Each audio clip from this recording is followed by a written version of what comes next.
চট্টগ্রামের বাঁশখালী উপজেলার বন্যায় কবলিত মানুষের পাশে দাঁড়িয়েছেন চট্টগ্রাম দক্ষিণ জেলা স্বেচ্ছাসেবক দলের যুগ্ম আহ্বায়ক ইমদাদুল হক শিকদার মাসুদ। তার উদ্যোগে উপজেলার খানখানাবাদ ইউনিয়নের বিভিন্ন বন্যা দুর্গত পরিবারের মাঝে ত্রাণ সামগ্রী বিতরণ করা হয়। ত্রাণ কার্যক্রমে নেতৃত্ব দেন মাইনুদ্দিন ঈশান। এই সময় স্বেচ্ছাসেবক দলের নেতাকর্মীরা পানিবন্দী ও ক্ষতিগ্রস্ত পরিবারের বাড়ি বাড়ি গিয়ে খাদ্য সামগ্রী ও নিত্য প্রয়োজনীয় ত্রাণ পৌঁছে দেন।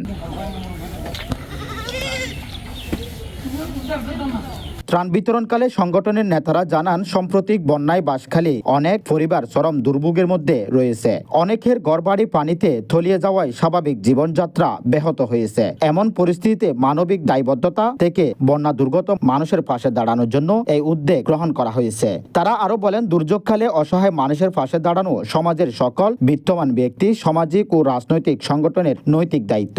বন্যা পরিস্থিতি স্বাভাবিক না হওয়া পর্যন্ত ক্ষতিগ্রস্ত মানুষের জন্য এই ধরনের মানবিক কার্যক্রম অব্যাহত থাকবে বলেও জানান তারা। ত্রাণ পেয়ে উপকৃত পরিবারগুলো ইমদাদুল হক শিকদার মাসুদের সংশ্লিষ্ট সকলের প্রতি কৃতজ্ঞতা প্রকাশ করেন। News desk, Chittagong.